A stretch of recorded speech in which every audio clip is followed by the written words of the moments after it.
Hi, my name is Justin Schweitzer. I practice at Vance Thompson Vision in Sioux Falls, South Dakota, and I gave a lecture on corneal hysteresis and its use in glaucoma and glaucoma progression.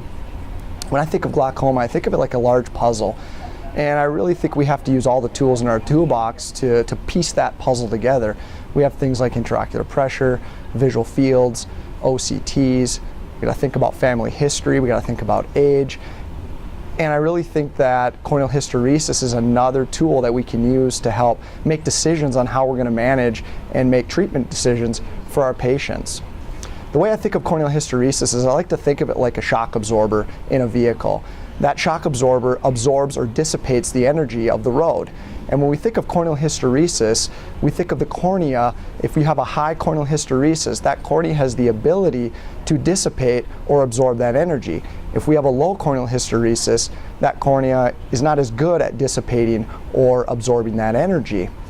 How does that matter in glaucoma?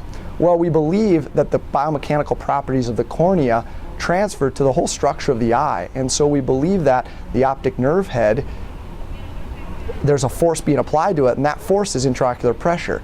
If we have a patient that has a high corneal hysteresis, that optic nerve head likely is able to absorb or dissipate that energy, which is the intraocular pressure.